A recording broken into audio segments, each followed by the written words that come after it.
So now we will discuss about a model that is a model for organization cybersecurity maturity, and this model could be very much helpful in the entire process of threat hunting.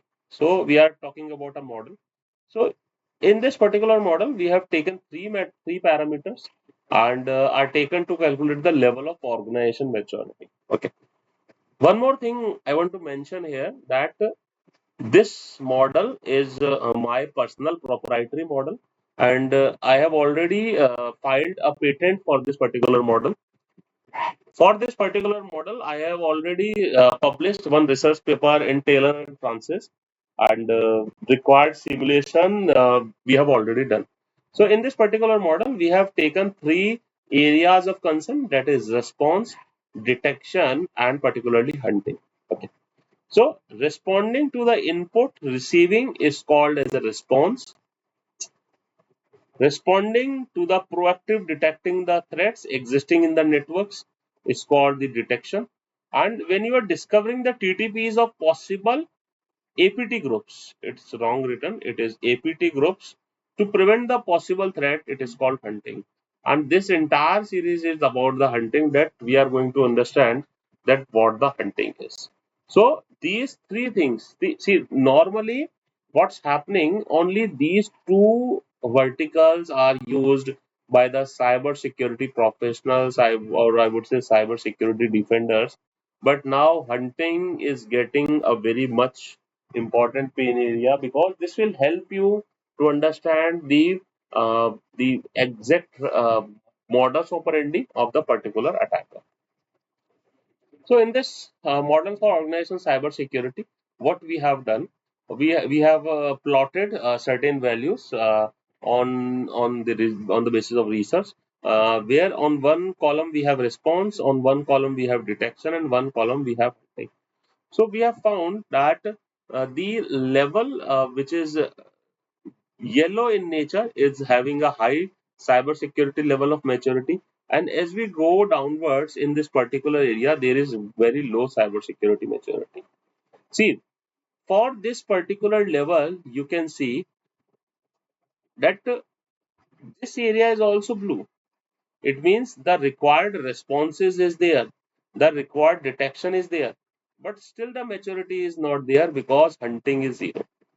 Okay, so without hunting, the organization maturity, it's not possible. Okay, so even if there is a medium hunting and medium detection and medium response, you could not expect a proper highest level of maturity.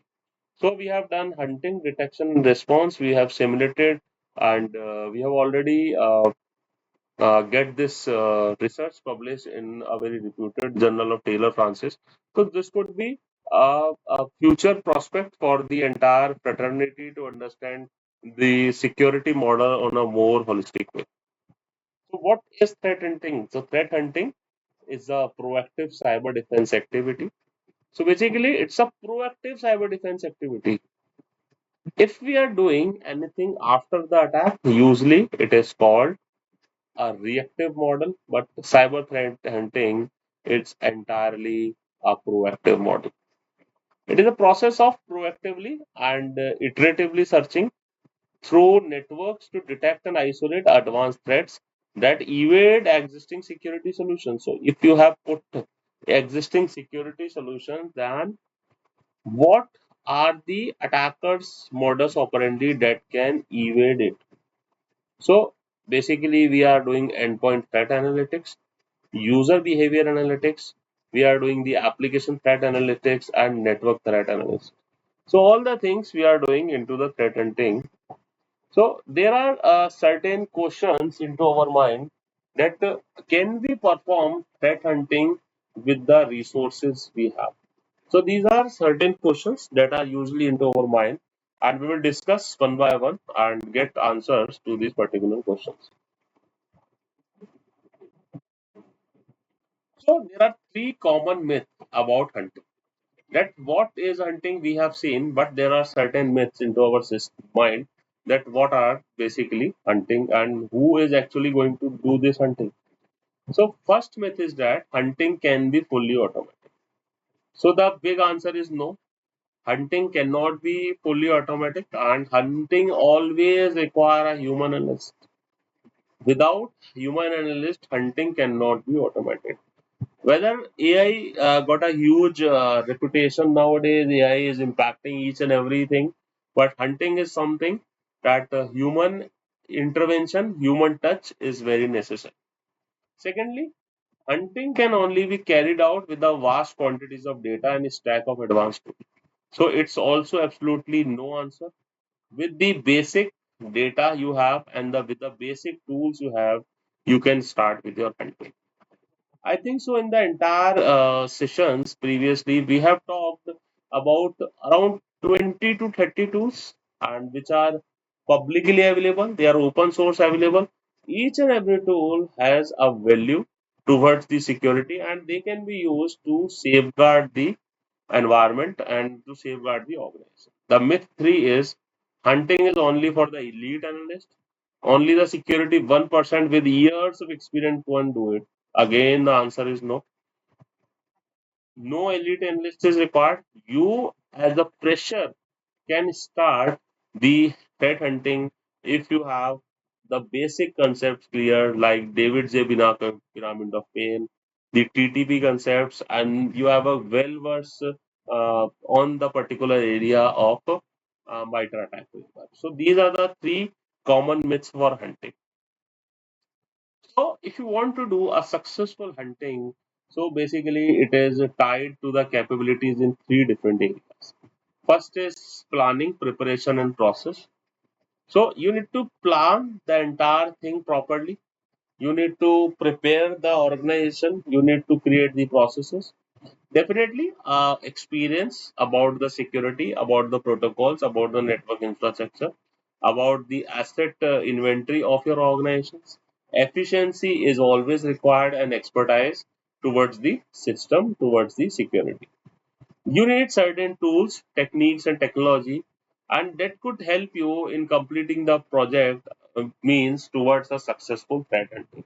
So these points could be useful for a successful threat hunting. And see, there are a lot of myths.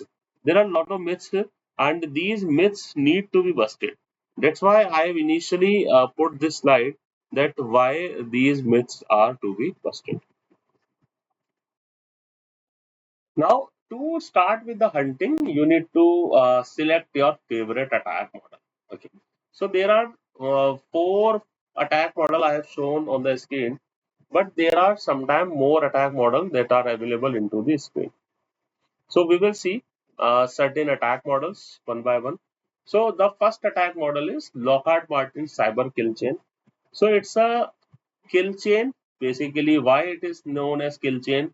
Because if each and every step completed one by the attacker, it means the kill is confirmed. It means your system will got compromised. That's why this kill chain word is used. The kill chain is made by Lockhart Martin. That's why it is called at Lockhart Martin Cyber Kill Chain. It has around 1, 2, 3, 4, 5, 6, 7, 8 steps are there, in which there are certain intrusion phases, certain active breach phases, and certain response phases. Then we have a second type of life cycle that attack model is Spy-like attack life cycle. It has one, 2, 3, 4, 5, 6, 7, 8 models, but it has sometimes called as a cyclic model. Then we have a third type of cycle that is Gartner cycle cyber attack model, and we have a MITRE attack life cycle. So most popular attack models are this Lockhart Martin cyber kill chain, and the second one is the MITRE attack lifecycle. In the upcoming, we will also see that what is the MITRE attack lifecycle in detail, and we will see that how this life cycle can be improved, and how this can be implemented into the organization.